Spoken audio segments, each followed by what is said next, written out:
ವೀಕ್ಷಕರೇ, ಈಗ ತಾನೇ ಬಂದ ಸುದ್ದಿ, ಬ್ರೇಕಿಂಗ್ ನ್ಯೂಸ್ ಬಂದಿದೆ. ಹೌದು ವೀಕ್ಷಕರೇ, BPL ರೇಷನ್ ಕಾರ್ಡ್ ಇದ್ದವರಿಗೆ ಬ್ರೇಕಿಂಗ್ ನ್ಯೂಸ್. BPL ಪಡಿತರ ಚೀಟಿದಾರರಿಗೆ ಟೆನ್ಷನ್, ನಿಮ್ಮ ಕಾರ್ಡ್ ರದ್ದಾಗಿರ್ಬೋದು, ಕೂಡಲೇ ಚೆಕ್ ಮಾಡಿ. ಹಾಗೂ ನಮ್ಮ ಈ ವಿಡಿಯೋವನ್ನು ಕೊನೆಗೂ ನೋಡಿ ಮತ್ತು ನಮ್ಮ ಈ ವಿಡಿಯೋವನ್ನು ದಯವಿಟ್ಟು ಲೈಕ್ ಮಾಡಿ ಮತ್ತು ಸಬ್ಸ್ಕ್ರೈಬ್ ಮಾಡಿ. ಪಕ್ಕದಲ್ಲಿರುವ ಗಂಟೆ ಬಟನ್ ದಯವಿಟ್ಟು ಒತ್ತಿ. ಬನ್ನಿ ವೀಕ್ಷಕರೇ, ಎಲ್ಲ ಡೀಟೇಲ್ ಆಗಿ ನೋಡೋಣ. ವೀಕ್ಷಕರೇ, ಸರ್ಕಾರ ಸದ್ದಿಲ್ಲದೆ ಅಕ್ರಮವಾಗಿ BPL ಕಾರ್ಡ್ ಹೊಂದಿರುವವರಿಗೆ ಶಾಕ್ ನೀಡಲು ಮುಂದಾಗಿದ್ದು, ವರದಿಯ ಪ್ರಕಾರ ಬೆಂಗಳೂರಿನಲ್ಲಿ ಒಟ್ಟು ಲಕ್ಷಾಂತರ ರೇಷನ್ ಕಾರ್ಡ್ಗಳನ್ನು ರದ್ದುಪಡಿಸುವ ಸಾಧ್ಯತೆ ಎಂದು ಹೇಳಲಾಗುತ್ತಿದೆ. ಹಾಗೂ ಇನ್ನೊಂದು ಮುಖ್ಯವಾದ ವಿಷಯವೆಂದರೆ, central board of direct taxation ಅಂದರೆ CBDT ನೀಡಿದ ಡೇಟಾ ಆಧಾರದ ಮೇಲೆ ರಾಜಧಾನಿ ಬೆಂಗಳೂರಿನಲ್ಲಿ ಲಕ್ಷಾಂತರ ರೇಷನ್ ಕಾರ್ಡ್ಗಳನ್ನು ರದ್ದುಪಡಿಸುವ ಸಾಧ್ಯತೆ ಇದ್ದು, ಕಳೆದ ತಿಂಗಳು ಆಹಾರ ಇಲಾಖೆಗೆ ಬಂದ ತೆರಿಗೆ ವರದಿಯ ಪ್ರಕಾರ BPL ಕಾರ್ಡ್ಗಳಲ್ಲಿ ಹಲವು ತೆರಿಗೆ ಪಾವತಿಸುವವರ ಹೆಸರಲ್ಲಿ ಇರುವುದರಿಂದ ಅವುಗಳನ್ನು ಶೀಘ್ರದಲ್ಲೇ APL ಕಾರ್ಡ್ಗಳಿಗೆ ಪರಿವರ್ತಿಸುವ ಕಾರ್ಯ ಶುರುವಾಗಲಿದೆ ಎಂದು ಹೇಳಲಾಗುತ್ತಿದೆ. ಹಾಗೂ ಈ ಪ್ರಕ್ರಿಯೆ ಆರಂಭವಾಗಲಿದೆ ಎಂದು ತಿಳಿದು ಬಂದಿದೆ. ವೀಕ್ಷಕರೇ, ಇನ್ನೊಂದು ಮುಖ್ಯವಾದ ವಿಷಯವೇನೆಂದರೆ, 2017ರಲ್ಲಿ ರಾಜ್ಯ ಸರ್ಕಾರವು ಪ್ರಕಟಿಸಿದ ನಿಯಮಗಳ ಪ್ರಕಾರ BPL ಕಾರ್ಡ್ ಪಡೆಯಲು ಕಡ್ಡಾಯವಾಗಿ ಪಾಲಿಸಬೇಕಾದ ಕೆಲವು ಷರತ್ತುಗಳನ್ನು ನಿಗದಿಪಡಿಸಲಾಗಿದೆ. ದಿನಸಿ ಬದುಕಿನಲ್ಲಿ ಸರ್ಕಾರದ ನೆರವು ಪಡೆಯುವ ಕುಟುಂಬಗಳಿಗೆ ಮಾತ್ರ ಈ ಕಾರ್ಡ್ ನೀಡಲಾಗುತ್ತಿದೆ ಎಂದು ಹೇಳಲಾಗುತ್ತಿದೆ. ಹಾಗೂ ವೀಕ್ಷಕರೇ, ಕುಟುಂಬದ ಯಾರೂ ಸರ್ಕಾರಿ ನೌಕರರಾಗಿರಬಾರದು. ಹೌದು ವೀಕ್ಷಕರೇ, ಕುಟುಂಬದ ಯಾರೂ ಕೂಡ ಸರ್ಕಾರಿ ನೌಕರರಾಗಿರಬಾರದು. ಇದು ಅನ್ವಯವಾಗುತ್ತದೆ. ಹಾಗೂ ಗ್ರಾಮೀಣ ಪ್ರದೇಶದಲ್ಲಿ 3 ಹೆಕ್ಟೇರ್ಗಿಂತ ಹೆಚ್ಚು ಭೂಮಿ ಹೊಂದಿರಲೇಬಾರದು.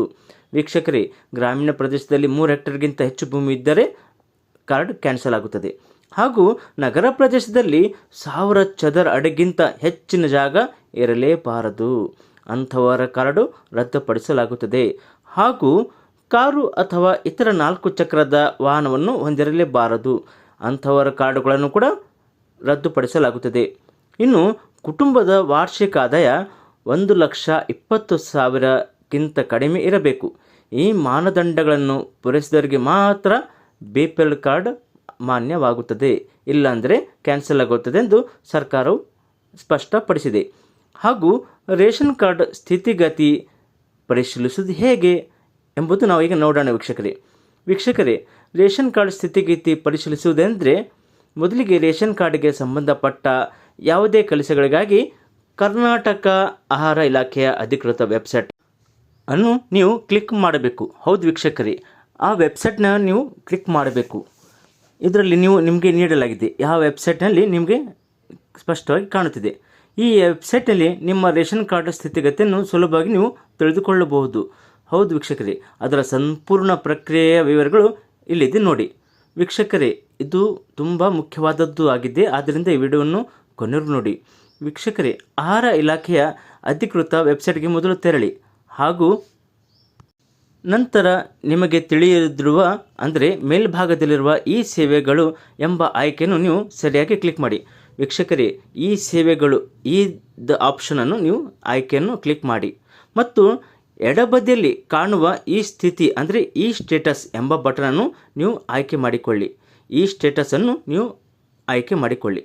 ನಂತರ ನಿಮ್ಮ ಜಿಲ್ಲೆ ಅಂದರೆ ಸೇರಿದ ವಿಭಾಗವನ್ನು ಆಯ್ಕೆ ಮಾಡಿಕೊಳ್ಳಿ. ನಿಮ್ಮ ಜಿಲ್ಲೆಯನ್ನು ಸರಿಯಾಗಿ ನೀವು ನಮೂದಿಸಿ ನೀವು ಅದನ್ನು ಆಯ್ಕೆ ಮಾಡಿಕೊಳ್ಳಬೇಕು ವೀಕ್ಷಕರೇ. ಅಂದರೆ ನಿಮ್ಮ ಸ್ಥಿತಿಗತಿ ತಿಳಿದುಕೊಳ್ಳಲು ನಿಮಗೆ ಈಸಿ ಆಗುತ್ತದೆ. ಹಾಗೂ ಹೊಸ ಪುಟದಲ್ಲಿ ಪಡಿತರ ಚೀಟಿ ವಿವರ ಅಂದರೆ ರೇಷನ್ ಕಾರ್ಡ್ ಡೀಟೇಲ್ಸ್ ಎಂಬ ಆಯ್ಕೆಯನ್ನು ನೀವು ಕ್ಲಿಕ್ ಮಾಡಿ. ಸರಿಯಾಗಿ ನಮೂದಿಸಿ ಹಾಗೂ ರೇಷನ್ ಕಾರ್ಡ್ ಡೀಟೇಲ್ಸ್ ಎಂಬ ಆಯ್ಕೆಯನ್ನು ಮಾತ್ರ ನೀವು ಕ್ಲಿಕ್ ಮಾಡಿ. ನಂತರ ನಿಮಗೆ OTP ಸಹಿತ ಅಥವಾ OTP ರಹಿತ ಎನ್ನುವ 2 ಆಯ್ಕೆಗಳು ಕಾಣುತ್ತವೆ. ಸ್ಕ್ರೀನ್ನಲ್ಲಿ ನಿಮಗೆ OTP ಸಹಿತ ಅಥವಾ OTP ರಹಿತ ಅನ್ನುವ ಆಯ್ಕೆಗಳು ಕಾಣುತ್ತವೆ. ನಿಮಗೆ ಬೇಕಾದದನ್ನು ನೀವು ಸರಿಯಾಗಿ ಆರಿಸಿಕೊಳ್ಳಿ. ನಂತರ ನಿಮ್ಮ ರೇಷನ್ ಕಾರ್ಡ್ ಸಂಖ್ಯೆ ಸೇರಿದಂತೆ ಬೇಡಿಕೆಯ ಮಾಹಿತಿಯನ್ನು ಸರಿಯಾಗಿ ನಮೂದಿಸಿ. ಹೌದು ವೀಕ್ಷಕರೇ, ನಿಮ್ಮ ರೇಷನ್ ಕಾರ್ಡ್ ಸಂಖ್ಯೆ ಸರಿಯಾಗಿ ನಮೂದಿಸಿ. ನಂತರ ಈ ಹಂತಗಳ ನಂತರ ನಿಮ್ಮ ರೇಷನ್ ಕಾರ್ಡ್ನ ಇತ್ತೀಚಿನ ಸ್ಥಿತಿಯನ್ನು ನೀವು ತಕ್ಷಣ ನೋಡಬಹುದಾಗಿದೆ ವೀಕ್ಷಕರೇ, ನಮ್ಮ ಈ ವಿಡಿಯೋ ಇಷ್ಟವಾದಲ್ಲಿ ದಯವಿಟ್ಟು ಲೈಕ್ ಮಾಡಿ ಮತ್ತು ಸಬ್ಸ್ಕ್ರೈಬ್ ಮಾಡಿ. ಮತ್ತೆ ಮುಂದಿನ ಹೊಸ ಸುದ್ದಿಯಲ್ಲಿ ನಾವು ಭೇಟಿಯಾಗೋಣ. Thank you very much.